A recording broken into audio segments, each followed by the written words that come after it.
myself. I'm Kirchner van Deventer, and I'm the head of the Research Commons here at the library.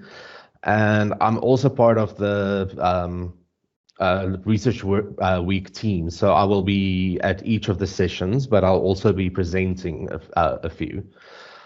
I am keeping my eye on the chat as well. So I will answer the questions as I can. Now, our time is very limited. So the literature review workshop is usually 2 hours long, but today we have just a bit over an hour to cover the content. So I have removed one section, which was related to the literature search strategies like you from the previous workshop. So if you need information on that, you can just refer back to that once that information has been sent out. Also with me is my colleague Amelang Boyce. She'll also keep an eye on the chat or raised hands, and she will call my attention to anything if I don't respond in time. Can I just ask everybody to mute their microphones? And if you have a video on, please switch it off just for the sake of saving on bandwidth. Right.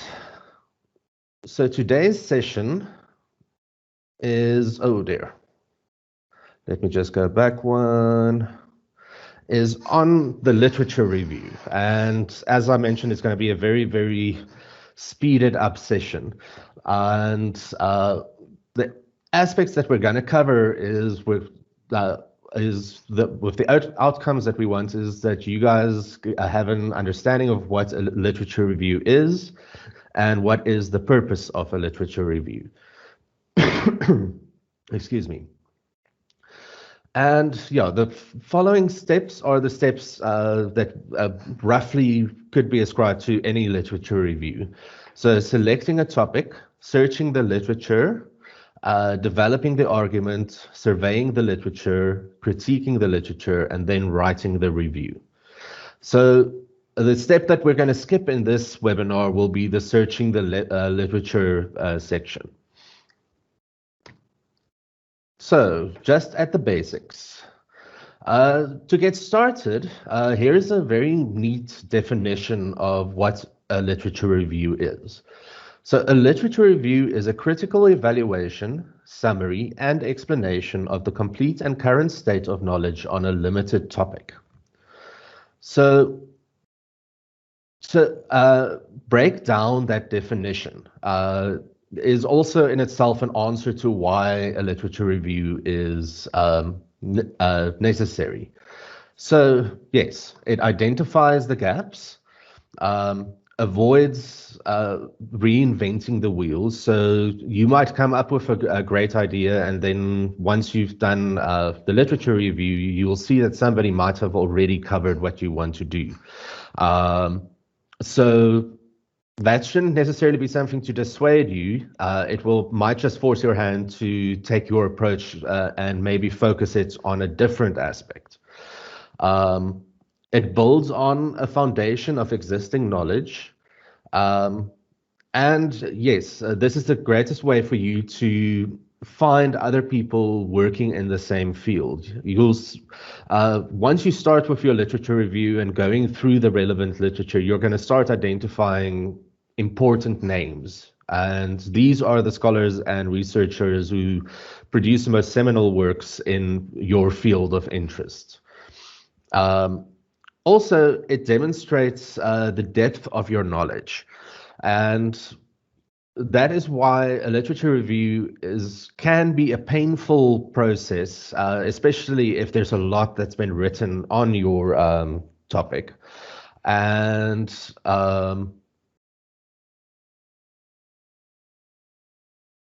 I just want to check, can everybody hear me? Yes. Yes, yes. Okay. Yes, I can hear you. Yes. Yes, we can hear you. All right, then, Ms. Napoliello, I would recommend maybe just checking if your speakers aren't muted or something. Right. And then finally, it also identifies the most important works in your area or your field of research.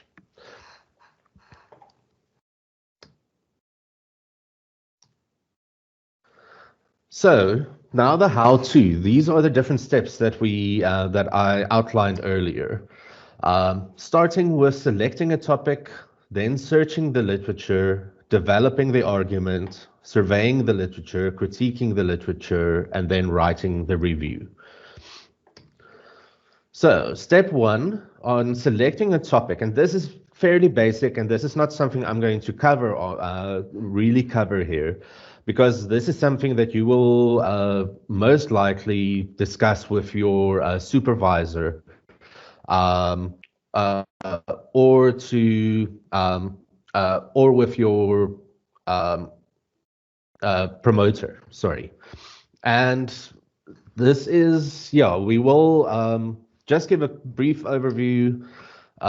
It begins with curiosity. It has to be something that you are genuinely interested in.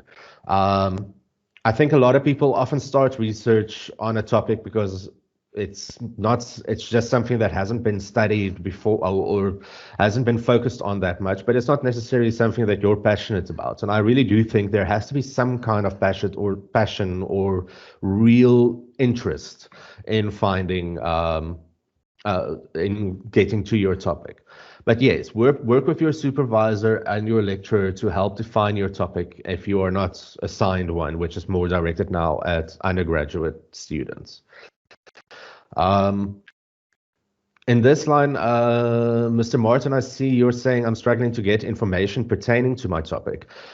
In that case, I would definitely recommend that you contact your faculty librarian, as they will definitely be able to assist you in narrowing down your search and getting results that are relevant to you.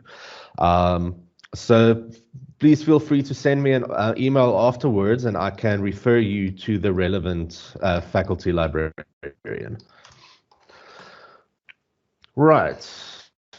So once you've done your literature search, I'm keeping this slide in as well, just to give you an overview of the importance of what kind of works you're working with. Books, monographs, and reference works can date back years, while journals and periodicals usually will have recency up to a couple of months. The popular and trade magazines, now we're talking about The Economist or Time magazine. They has a recency of weeks, and then newspapers, obviously, days. And depending on on what kind of information you require, for instance, books, monographs, and reference works will often contain seminal information, information that remains important sometimes for decades. And yes, but if you decide, for instance, to use if you're a computer scientist and you decide to use a book from the 1970s to approach a current coding problem, and there's no real connection between them, then you're going to be using outdated information. So most literature reviews are dependent on recent information. So the most recent information almost. But obviously in any field of research, there are seminal works, important works that do not gain, they remain relevant through the years. Journals and periodicals would likely be the bulk of your literature review. This is where you're going to find most of the greatest variety of literature in your review process. And then if your field allows for it or requires it, then you can look at popular and trade magazines and newspapers. But that's very selective, and it's important to remember also that those type of publications are usually prone to bias. and that is just something to keep in mind. But for instance, I mean, if you want to do a study on the press coverage of the COVID pandemic, then newspapers and even popular and trade magazines all of a sudden do become relevant. So it's all very much dependent on what you are studying, and that will determine what the bulk of your literature review will consist of. Right. So managing your literature is something to familiarize yourself with even before you start getting it, because you're going to likely, depending on your topic, you're probably going to find a lot more information than you could possibly cover in your literature review. So especially for a master's, nobody's expecting you to go and refer to every single other topic that has some kind of relevance to your topic.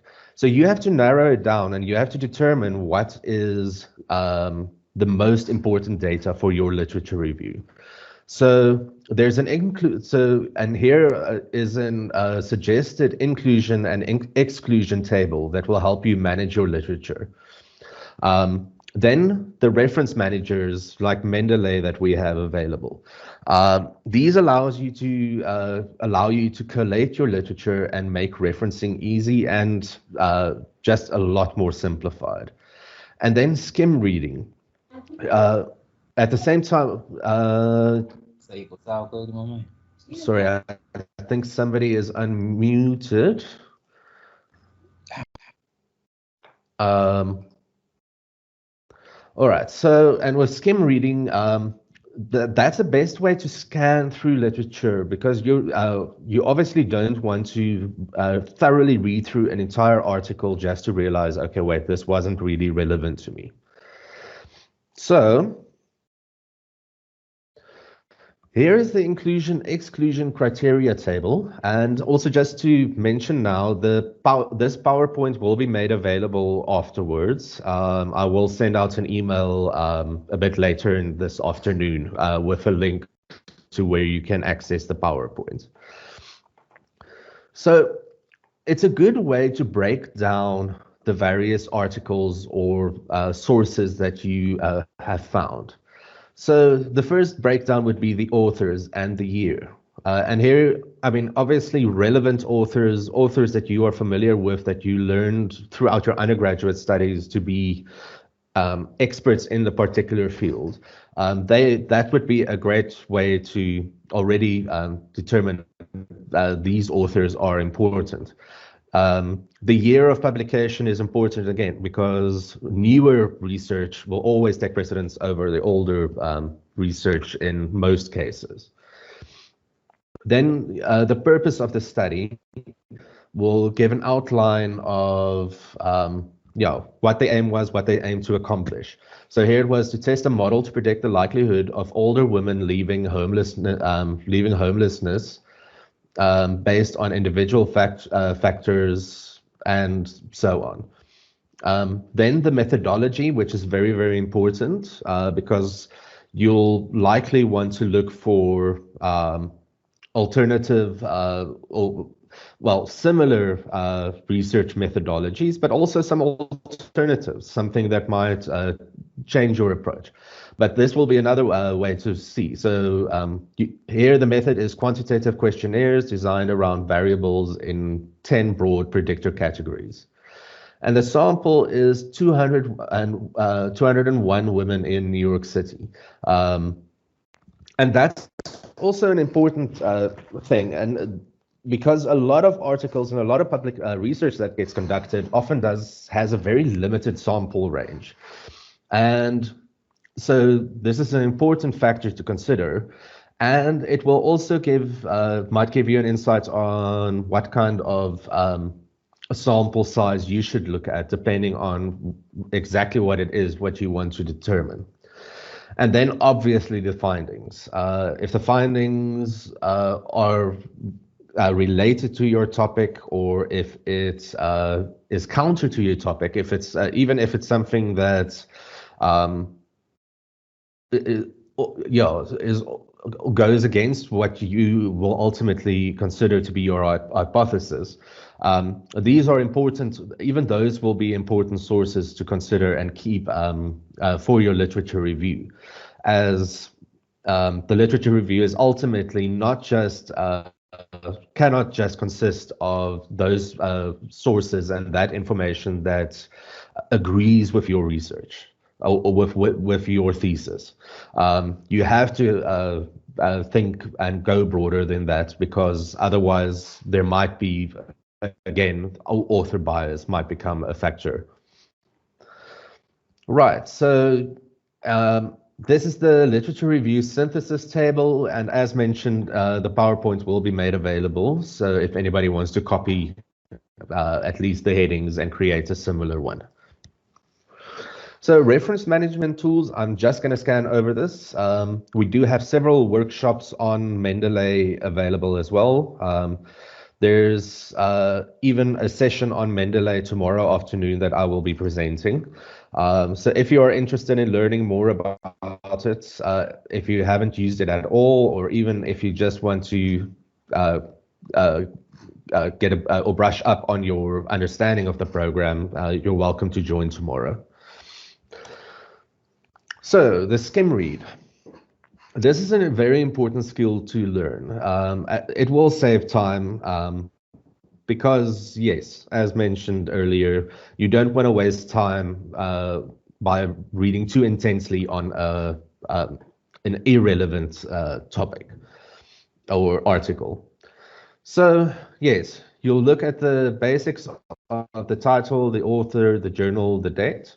Then you will read through the abstract.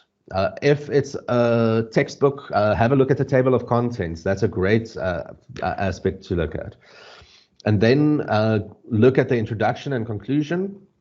And if you're still not completely convinced, you can also read the first sentence of each paragraph, as the first sentence usually should give you a very good idea of what the paragraph is going to consist of. So in evaluating the literature, once you've set up your synthesis table and you've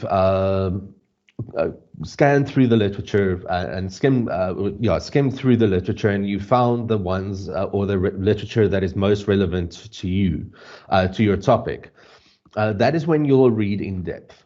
You will take notes again of the inclusion, exclusion criteria. And if you find gaps or omissions, scan and skim the literature again. It's not to say that there isn't possible gaps in the literature. That is essentially what research is about, is filling those gaps, all the gaps that do exist. But be absolutely sure that you really did find all the relevant literature that you could, and that this is a gap that you could have identified. And perhaps that will make a nice niche area for your research. And then mapping the literature as well is the idea of a core idea map.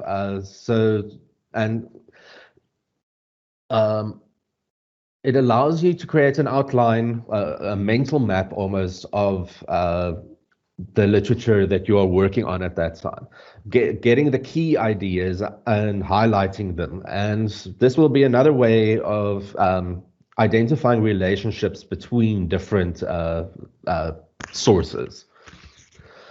So yes, map your literature using key descriptors as central themes, and map your data by each theme. Here is an example, for instance, of mapping the core ideas. So you're looking at the homelessness of women. If this is now the topic that we continue with. So you've got the core concept of home, and then also an income that must support your ability to have a home, and other support services that would make it easier for you. the psychological impact of homelessness or having been homeless, community facilities, community support, and the physical impact of homelessness. So this already also gives you a good idea. If you break down the literature that you've already found and you summarize it in a map like this, you might actually spot another core theme or something that wasn't covered by that specific article. And all of a sudden you'll have the idea and you'll realize, okay, wait, I need to go and look if there isn't something that's been said on just that core idea, just so that my review is as comprehensive as possible. Right. And the next step is developing the argument. And I think this is where a lot of people often struggle with the literature review is on the one hand, what you are supposed to present in a literature review is an overview of what's been written about your topic. But you can't just put it there and just expect it to almost explain itself. You have to constantly relate the literature that you use back to your own topic to say, this is how this is relevant to my topic. Whereas this literature is actually counter to what I said, but my research hopes to disprove this. So you have to engage with the literature. It's not, your literature review in itself must have an underlying argument in favor of the topic that you ultimately will present in your thesis. So yeah, and in that sense, the literature review is almost the evidence that allows you to build a case. It allows you to provide arguments and yeah, so arguments in favor of and arguments against. And then ultimately, you have to be able to show your understanding of of your topic by evaluating the various arguments and getting to the point where you would, yes, and then conclude your literature review and allow it to move on to the rest of your study. So, yeah, building a case essentially boils down to compiling and arranging a set of facts in a logical fashion. And that case is ultimately going to prove the thesis you have made about the research topic. So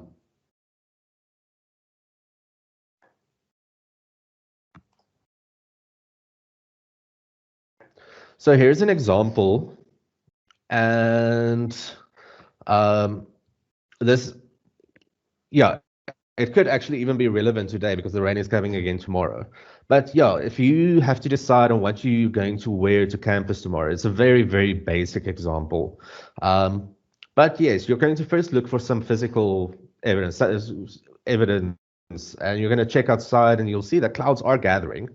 But that's not a guarantee. Oftentimes the clouds will just blow over and there won't be any rain. It might just be a bit chillier.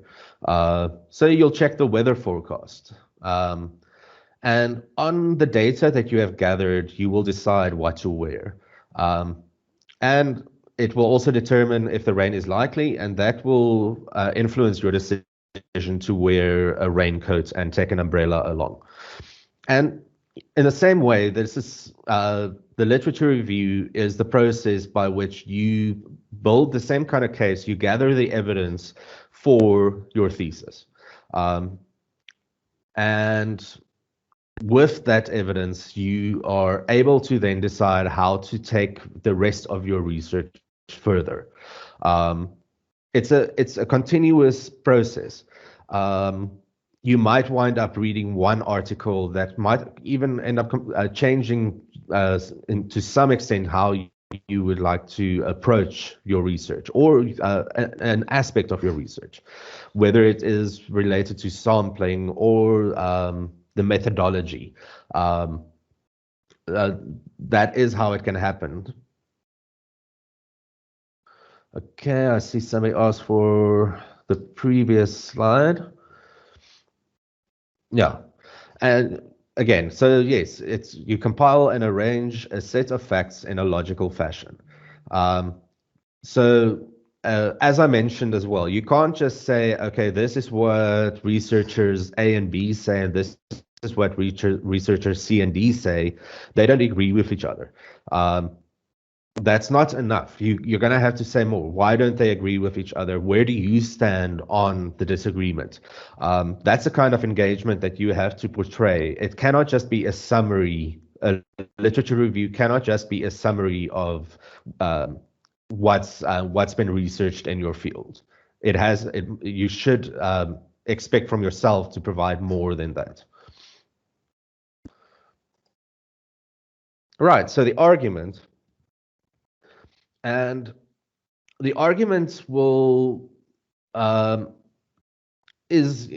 argument that builds in the literature reviews will also aid in providing a foundation for your thesis.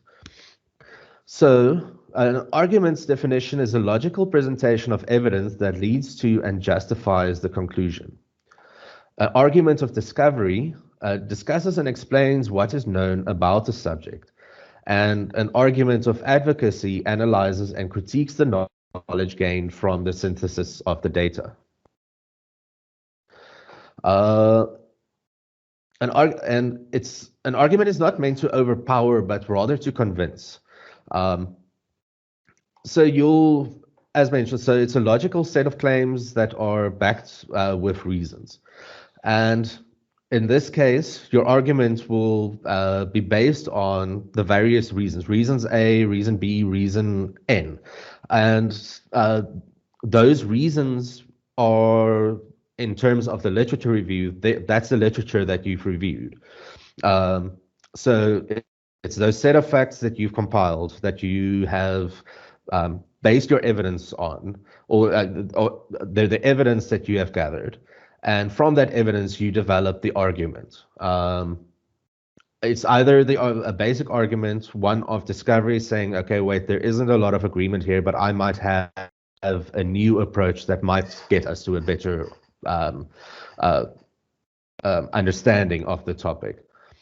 And advocacy is saying, okay, I believe that this approach works better than another approach. And you can only have an argument like that. And remember, in this sense, an argument is not... Kirchner? Amela? I see Dr. Makaba's hands is raised up. Okay, Dr. Makama? Yeah, so I want to know what's the difference between argument and claims, and if possible, thesis. They're basically, I don't think there's much of a difference. It's more boils down to the choice of wording. And in some fields or some faculties, there might be the choice of the word argument would be more preferable to than claims. But yes, I think the claims. But a claim at the same time will also be a bit more conclusive than the argument, because an argument is still that the argument can almost boil down to be your entire thesis. Okay. And also, Kirchner, would you like to take Mrs. Lisole's question now, or you will attend to it after the presentation? No, I can answer it now. You don't necessarily have to disagree with the literature and the findings, but be careful that you only focus on and finding the literature that does agree with your own thesis. So try and find counter information or information that goes against your thesis, just to be doubly sure that it does not exist. For instance, if it's a generally accepted approach, then likely it won't be, but you'll always find alternative approaches. But you're more than welcome, obviously, to agree with the common aspect.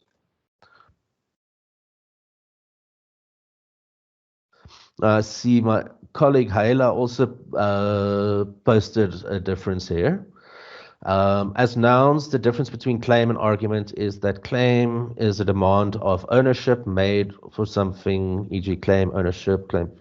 Well, argument is a fact or statement used to support a proposition or a reason.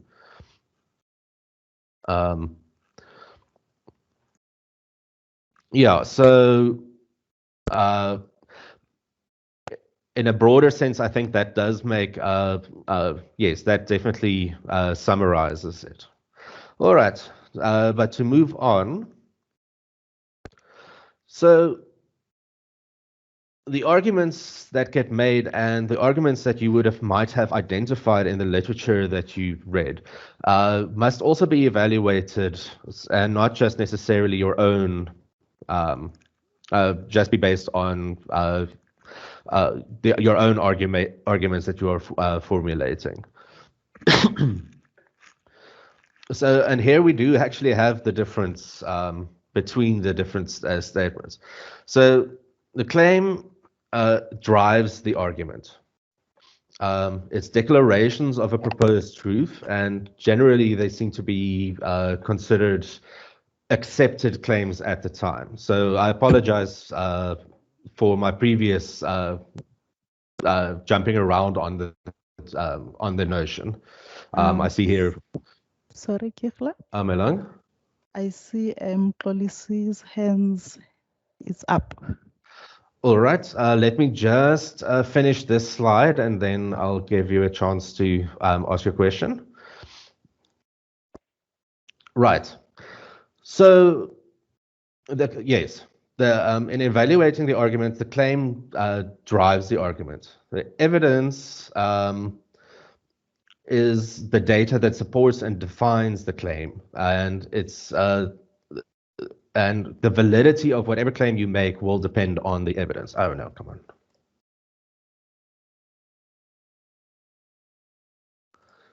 Not sure what happened there. There we go. And the warrant is the because statement. It's what holds the claim and the evidence together. So you can say it's raining today because I looked out the window and I saw that it was raining, as a fairly basic example. Right, you can ask your question. Thank you very much for the opportunity. I just want to understand that, for example, say you're looking at literature review for PhD purposes, and mostly with PhD is it is normally stated that it must be original work, right? And say you do the literature review, you find no one that has utilized a particular method.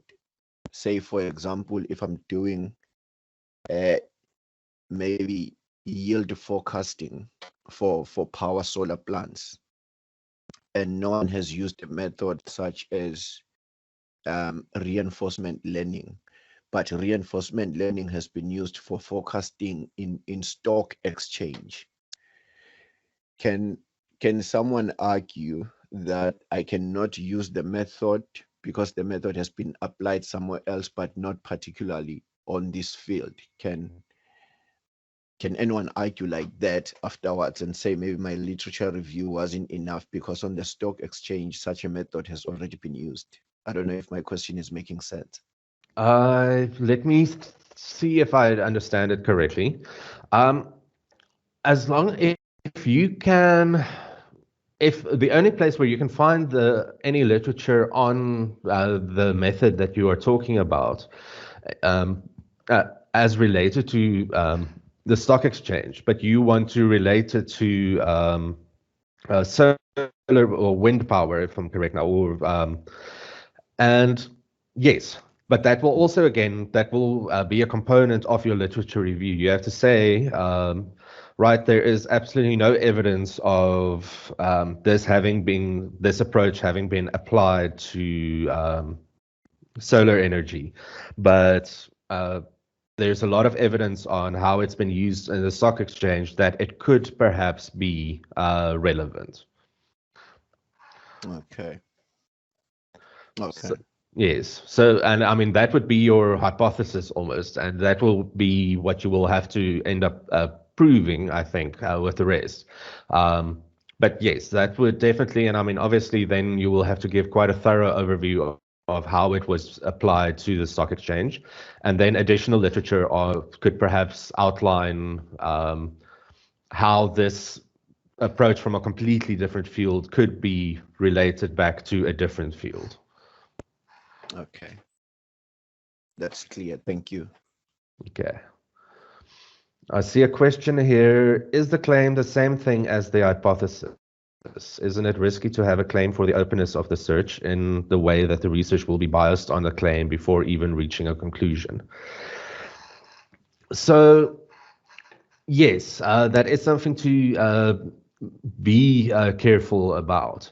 So, the claim, and this is now part of the evaluation. So it's not just your own claim and your own thesis that you're making, but rather the claim that is being made by the literature that you are reviewing. So you have to identify what the claim is in a particular article or so. If we go back to the previous one, the synthesis table, let's just go back.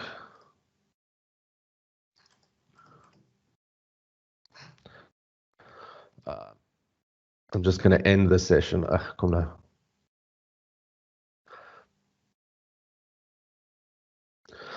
So what you will have to look at in the case of the claim would have been the purpose of the study, where they would have in their introduction there would have been a relevant claim that they are trying to identify predictors of becoming re-domiciled among older homeless women. And they used a specific model, and then they had their findings, which would also be part of the claim. The evidence would be the sample and the method and how they, and the, what do you call it? How they conducted their research.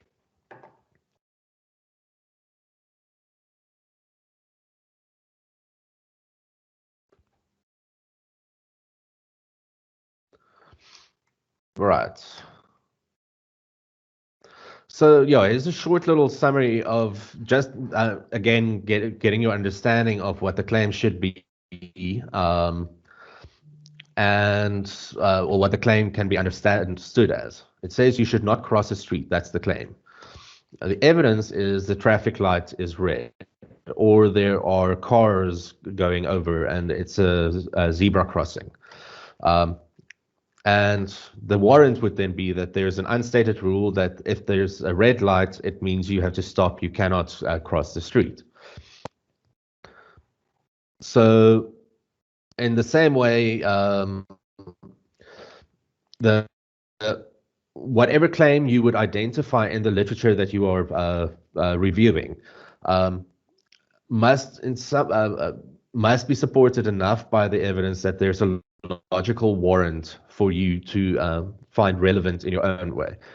And again, this is now the same process, that in the same way that you are evaluating the argument of somebody else, it will also be a good way to a good approach for you to develop your own claim and the evidence that will back it up.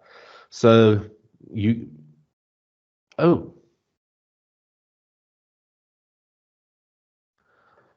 no, that's my mistake. I apologize. When I went out of the PowerPoint, I accidentally accidentally stopped sharing. Okay, right. So just to go over that again, so you can see it. So the claim is you should not cross the street, and because the traffic light is red, and the summary or even the conclusion that would be found is that there's an unstated rule that implies that the red light means stop.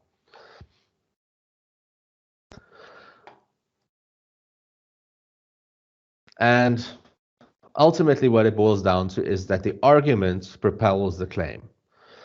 So in your literature review as well, you're going to say authors A, B, and C claim has the following claims and the following findings.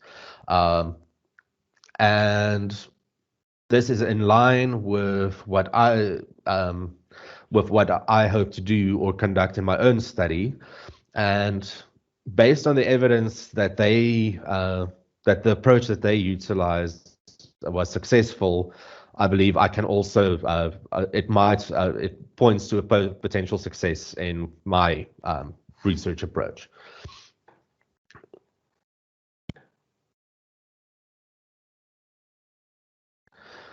So here's one more question. Can you expand on the warrant? Is the warrant a conclusion or the point of view one has?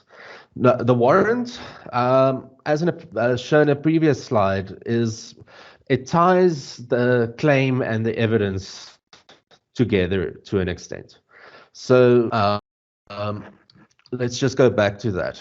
It's almost the because statement. So the claim is, as mentioned, it's the declarations of a proposed truth. But the claim is nothing if there's not any evidence that supports it. So it would be the same as saying, so the warrant is, you would say, what would be a good example? The Eastern Cape is, there's a lot of, so the claim would be, there's a lot of wind in the Eastern Cape. And the evidence that would support it would be weather maps or so on. And oh, wait, let me redo that. This is now one that's just coming from the top of my head. But yes, there's a lot of wind in the Western Cape, and that is why wind power works well there. And the evidence for the claim is the prevalence of wind farms in the Eastern Cape, and also geographical information on the local wind speeds and wind strengths. So the warrant was a statement, so because there is a lot of wind, and there are a lot of solar farm or wind farms already, the claim would, that would be the because then, or the because statement. I hope that makes sense. I am kind of jumping around a bit here now, but yes. I think here again is just a short little, it's not necessarily implied, but it's the combination of the two.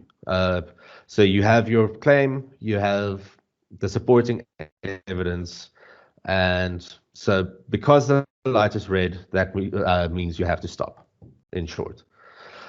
All right, we'll have to move on now. Oh, I see a question here. That links further. Could the warrant be an existing theory that links the claim to the evidence? Mr.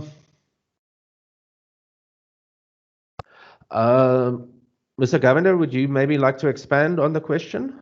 You're welcome to unmute yourself. Hi, Kirchner. Yeah, sorry. No, I think I'm thinking a bit more inside the research itself. I don't think this will apply to the literature review.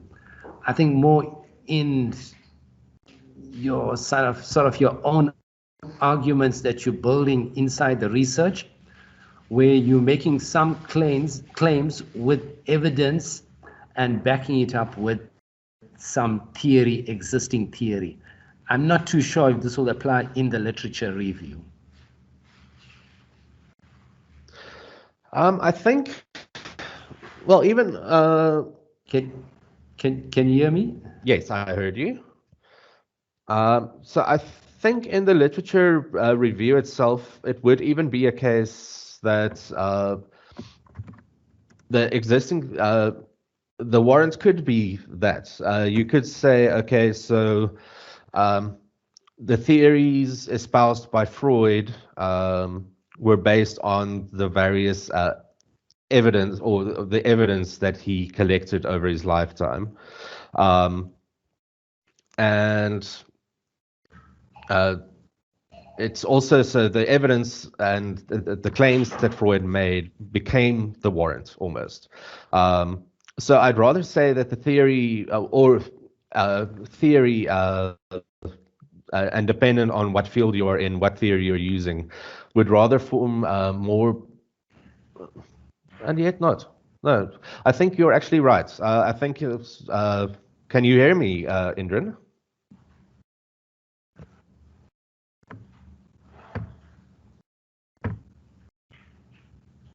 Can everybody else hear me? Because I think.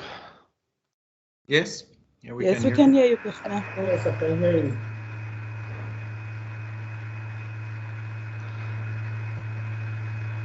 I just want to check here.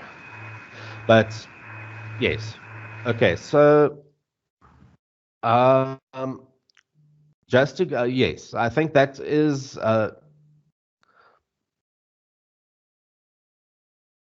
and I see a next message here.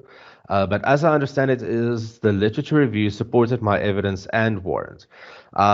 Yes. So again, I think in the case of how we are discussing it here is more that a matter of identifying and understanding what the concepts are so that you can identify them in the literature that you are reviewing. Because that is the same way that you are going to ultimately, the literature that you are reviewing, you are going to build your case upon that. That is your, the literature will be your evidence for the theory that you're going to develop, or that your thesis will focus on. So the claim will be your, yes, would be your thesis, but you also have to identify the claims made and the arguments that support them, and you have to either differentiate between how are they different between from my approach and what I intend to do, or do they form a better base? And yes, so that would just, it's almost like a foundational building from the one step to the next.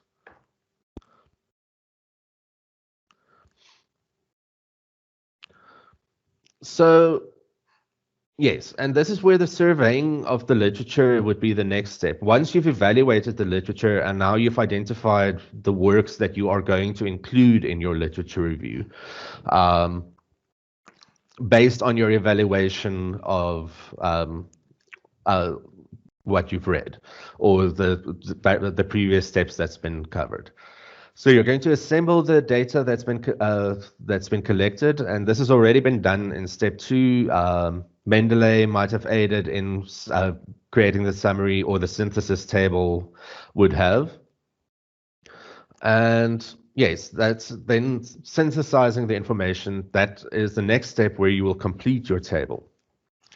And once you have completed the table, you've got everything in place from the various relevant literature, then you'll be able to analyze the patterns of the data and see what,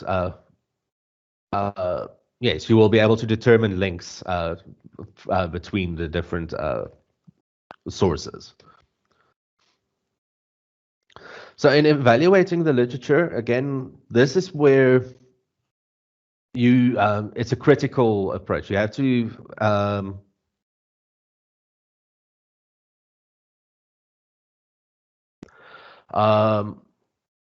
yes, so the next step that you have to look at is the purpose of the article.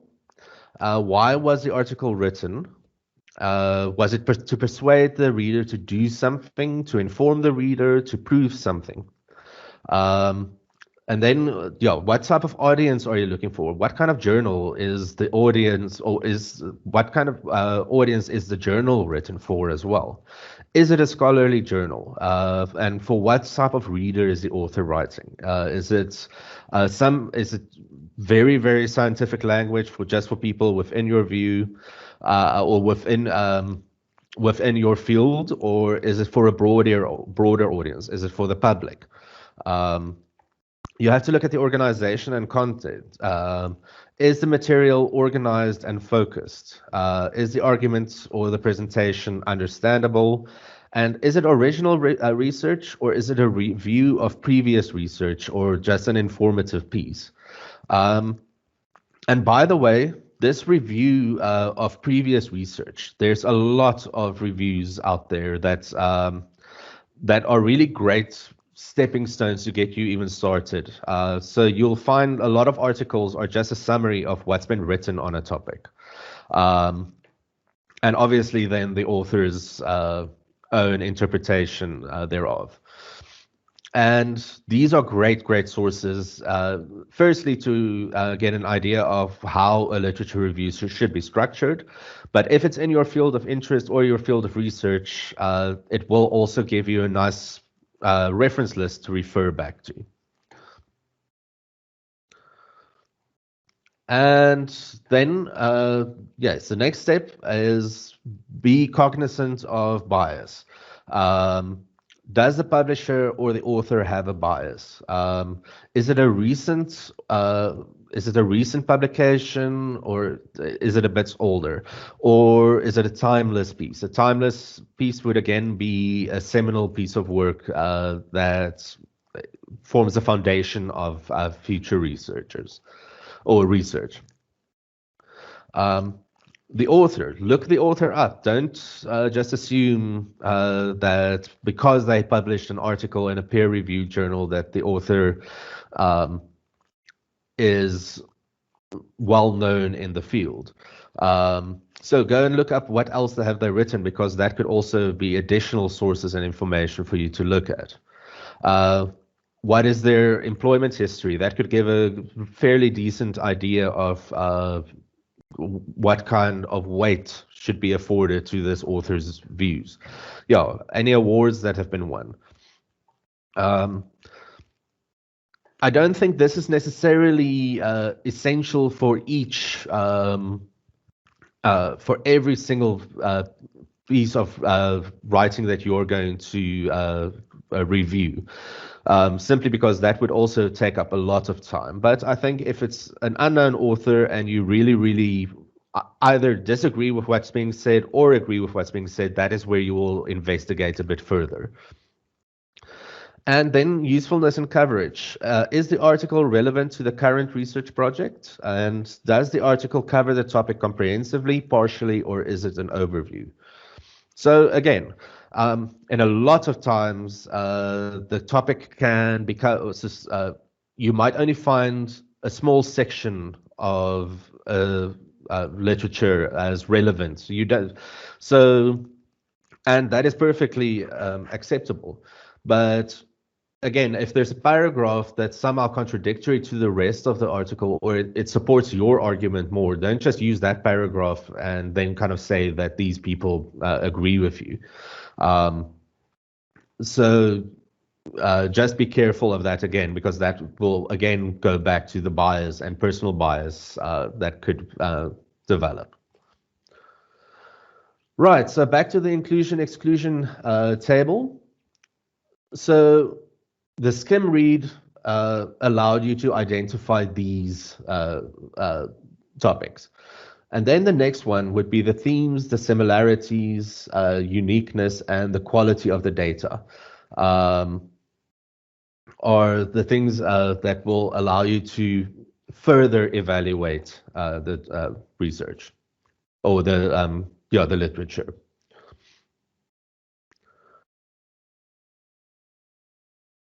And then critiquing the literature.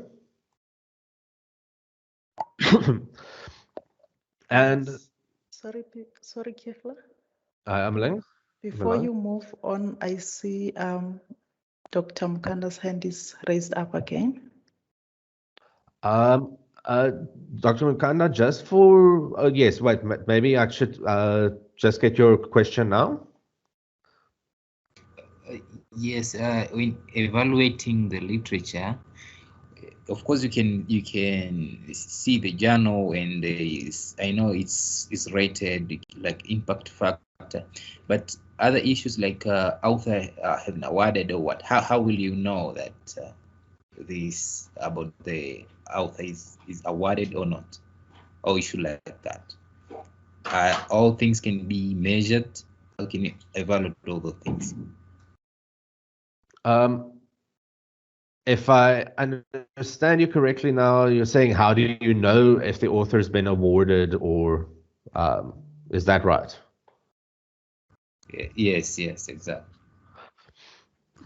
Okay, there's a lot of, this is especially now with the researcher metrics that's becoming more and more important. There is a way to, there are different ways. You can go and view the author's ORCID profile, because on ORCID there will be a place where there are awards that can be allocated, and other papers and so on. So depending on how thorough that author would have been in filling in his or her ORCID profile, or even ResearchGate profile. The other alternative is looking up the name on Google, seeing where they are employed, because usually, especially if it's a high-level researcher, there will be a CV available on most university websites for their lecturers and researchers. Right, so in critiquing, I'm just going on now. In critiquing the literature, the two steps that are important is interpreting the current understanding about the topic of research, and determining how this knowledge answers your research topic. So in both verbs there, interpret and determine, are very much pointing to, you have to, this is where you are going to demonstrate your own understanding of what's been written by the others. So you've given the overview of what's been said in the literature, and it can be a step-by-step. You can say, okay, author A says this, and this is how I interpret it, and this is how it relates to my research topic. Or you can do a full-on summary and say authors A, B, C, and D, and E, and so this was their findings, their views, some smaller differences, but in line with what I intend to do about my topic, or what I'm going to do with my topic and with my research. The current understanding is similar to what I have to say, or there are subtle or even great differences. So yes, and that is, so the critique is not necessarily a bad or a negative implication, as you would know, but it's the critiquing of the literature is essentially where you engage with the literature and your own voice comes out, and your own opinion, or well, your own voice and reaction to the literature gets presented. So yes, a question to think about is, what is the answer to the research question that you have posed, given what you know about the subject? If the answer is clear, it's the thesis, and the literature review has met its purpose. But if the answer isn't clear, that is when you have to consider, was my literature review comprehensive enough? Did I not maybe miss something? Because if it doesn't, if the literature review doesn't fully cover the various aspects of my thesis, then there is some omission. There might be some shortcomings. And that is where the question would be, what about the gaps or omissions? And that is, yes, I mean, if you've really searched every nook and cranny, along with your faculty librarian, even they confirm that there really isn't more literature on your topic. That is when you can openly state and advocate for your study to say that this will fill a gap in the literature. It's been identified. There is nothing's been written about this, and what's been written is only related to a certain or a limited extent. And then writing the review, there's a few minutes left, so I'm just going to run over this quite quickly. But very importantly, write to understand. Important lesson I learned from my supervisor was to always consider the ignorant person standing and reading what you're writing, and they are standing over your shoulder. This person has no idea or no knowledge about your topic or your field of interest. And you have to write in such a way that even they might get an understanding of what you are trying to communicate. So write to be understood. And this little cyclical concept of writing, evaluating, and then editing is a continuous process. It doesn't, it's not a once-off. There are multiple drafts, even of a literature review. And yeah, some advice on writing the review: write early and write often. Get started with writing as soon as possible. The moment you've read an article, write a short summary of your own understanding of that, and keep that writing, because at some point it might become useful. And again, don't get it right, get it written. And this is where the concept of drafting, which helps you clarify your thoughts, and start by writing the parts you're clear on, since this will identify the bits that need more work. It doesn't have to be perfect the first time. Don't worry about punctuation. Don't worry about stylistic issues or sentence structure or so. Just get it on paper, and then once you've done that, you can rework it until it gets to the point where it becomes understandable to you and to other readers. So yeah, the main points to remember is that there's this golden thread that goes through, that should glide through your entire argument, your entire everything that you write, where it ties everything together as well. And it's an important, it's important to keep that in mind and know that, okay, the next paragraph has to tie in some way with the previous paragraph. The next section must relate to the previous section. You can't just jump around between sections. And the golden thread concept is a good one to keep in mind, that you must almost visualize this thread moving through the text. Signposts, which are quite useful. Crisp titles, subtitles and headings that identify the direction being followed. And their authority. Good engagement with existing literature and a comprehensive bibliography, since the bibliography is the window to the paper and its author. You are at the point where you can really write and claim with authority, write with confidence. And the better you understand the literature, the better that you can show that you did read as comprehensively as possible, the more authority will come out in your voice. A few things to avoid. Avoid long quotations. Don't let the literature that you're reviewing speak for itself. Don't just paste the sections that you think will almost make the point that you can. Paraphrase, break it up, and engage it as you are discussing it. And also avoid sloppy and inaccurate presentations, and ensure that your references are correct. That bit on the references is very important from the get-go. A lot of people get stuck at the end of when they have to submit, but their reference list and their references are in a complete shambles. So get that right at the start, because it's going to save you a massive headache towards the end of your research when you want to submit. Okay. This I'm not going to go through too much now because we're running out of time. But as I mentioned, I am going to provide the PowerPoint presentation. So this is just a good outline of what an introduction should look like, what the body should be, and the paragraph structure as well.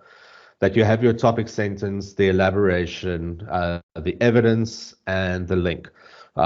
It's a good couple of guiding principles on how to structure your writing, and then the outline of the conclusion as well. And also then another important aspect is that the more you read, it is going to become quite likely that you might start to doubt whether your topic is good enough. Either it's being covered by too many people, so it's a bit broad. So you might have an interest in the general concept of leadership styles. But then as you read, you might also identify, as mentioned, gaps or other areas that you hadn't thought of previously. So again, what would be the needs of a 21st century organization? And that way you can narrow it down and realize that participatory leadership is the most effective style, and that could lead to your topic. And this is a great, yes, discuss this with your supervisor. They are very adept at helping you narrow down your topic. So a few mistakes or errors to avoid. Don't use sources that do not clearly relate to the research problem. Just because the title sounds like it could relate, that's not a good enough reason. And you're going to waste your time by trying to almost force that kind of source into your literature review. A lack of defining and identifying the most relevant sources related to the research problem. This is the tricky one where your faculty librarian will be a great source of support. If you can't find the most relevant sources because you just did a quick Google search and you didn't find anything, that's not going to be acceptable. You really have to search as far and wide as possible to ensure that you found what you needed to find. Relying exclusively on secondary analytical sources, that's, again, these are all sources can be included in your in a literature review. There's nothing that should be excluded except maybe except Wikipedia, not maybe, definitely Wikipedia. But don't rely too much on a particular type of source that just because it supports your line of thinking. Yes, uncritically accepting another researcher's findings and interpretations, reporting isolated statistical results rather than synthesizing them. So yes, just because, again, it can go to author bias, that if you find a specific statistic that supports your own view, if you don't measure it against other views, that's going to be problematic, or other statistical results or other research findings. And yes, lastly, only including research that validates assumptions is a very big no-no. And the best way to, even if all the literature you find does support your thesis and it almost seems that it does validate your assumptions, if you can almost prove that you did as thorough a job as possible in finding alternative sources, then you would even be able to justify that within your literature review. So, in summary, a good literature review demonstrates a familiarity with a body of knowledge and it establishes the credibility of your work. It summarizes prior research and says how, and demonstrates how your project is linked to it. It integrates and summarizes what is known about a subject. And then it demonstrates that you have learned from others and that your research is is a starting point for new ideas that others might follow on. Right, and here at the end, there's some references and tools that you can look at. And yeah, so the literature review matrix table, for instance, there's some templates and examples there. But that's it. Thank you. And I will stay on a bit for any questions anybody might have.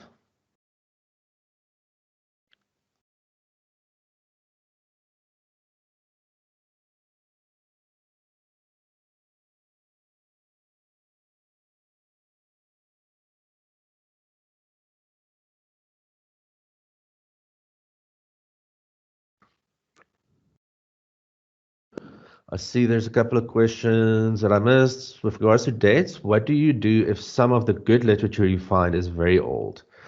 Can one use that kind of literature? That's very dependent on what you are studying. Again, if it's computer science or many of the sciences, an old source isn't going to be that ideal.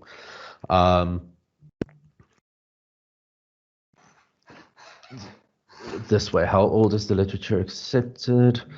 As a general rule, the bulk of your literature in a literature review and of your research mustn't really exceed 10 years. So we're looking at 2011 now.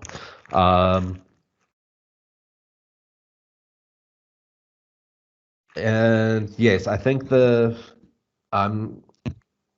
let's see here. What about if you find gaps that are not relevant to your topic or research study? How do you deal with that?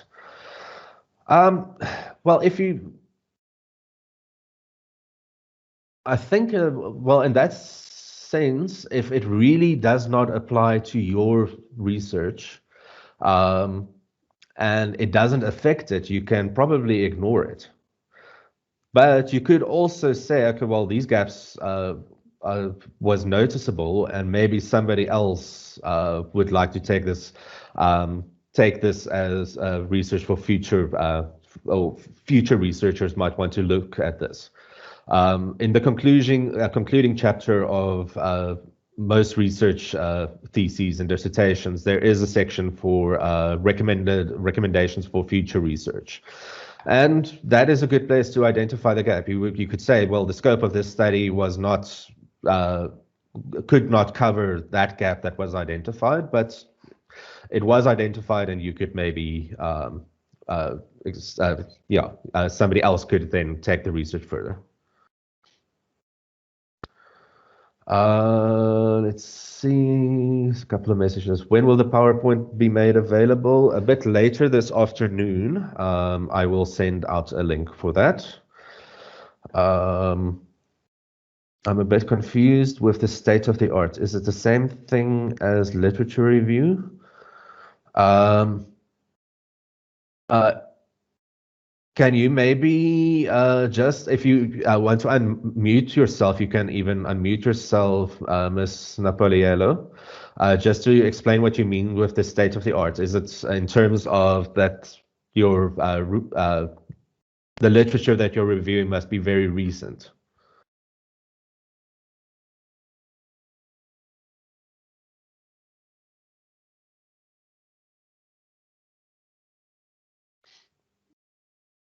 Okay, I'm not sure if she's there anymore.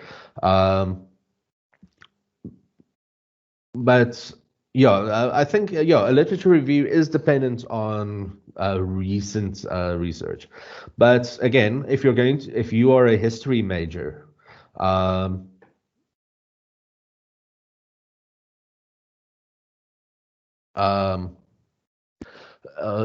yeah, if you're a history major, obviously your work is going to be a bit older. Okay, I see here that, Larry, I just know that state of the art is a paragraph where you write about existing literature as well.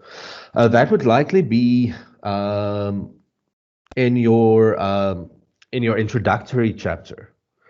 So what I'm assuming is that's where you just give a short summary of this is the most current writing about the topic. And the literature review is a bit more comprehensive than that. It will say, so there you won't just look at the most recent, which is kind of sounding contradictory, I know, but at the same time,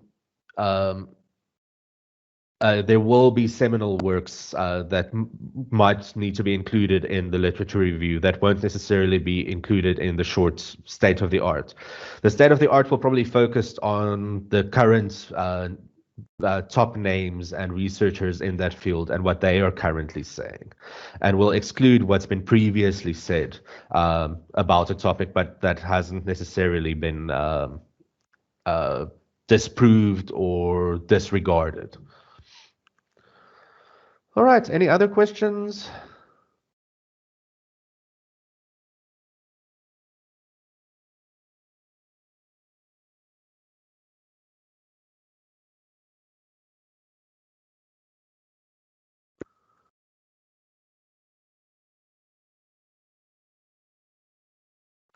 All right, then I think I'm going to conclude the session.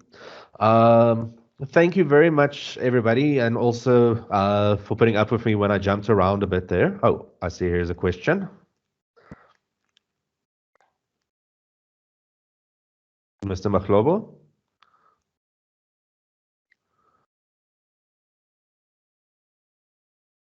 Yes, you are welcome to speak. Hi, can you hear me, Professor? Yes, I can hear you. Yeah, I feel like also maybe what you didn't mention, it's just a comment. It's about the qualitative and quantitative issue. That you should also, or maybe researchers should also like consider it and put it there in the literature review. This helps us also when we are like navigating through literature to say that this person had a qualitative approach. And also, I feel like the departments or the faculties that we write our master's degrees from or our dissertations from, they have varying ways. So you can find that a lot of students that have written a master's in this particular department have had a very quantitative approach, or have had a very qualitative approach. And certain departments also consider very highly a student that has, or consider you, or consider what you are writing very seriously, if it's either qualitative or quantitative.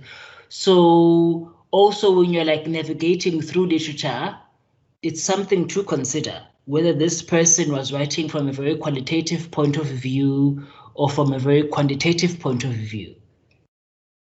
Yes. Yeah. That is definitely something that you need to mention in your literature review, especially, I mean, obviously, if you, in your proposal statement, in your methodology that you intend to use, the literature review needs to largely agree with the, well, not agree, but coincide with the same approach. So, I mean, in the fields like economic and management sciences, most of the, and the physical sciences in general would be, the focus would be a lot more quantitative than qualitative approaches. So, but at the same time, yes, this is a good way to, it's a good way to at least gauge what would be the best approach for you, and especially for the following chapter, or depending on how your thesis will be structured, the chapter on your research methodology will also, to some extent, build upon what's been said in the literature review. So yes, absolutely. No,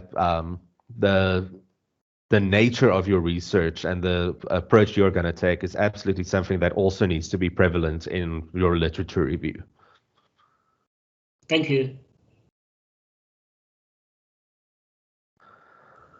All right, I think here I'm going to conclude the session. I will send out, yes, as mentioned, I will make the PowerPoint available, the recording. I'm going to stop now. And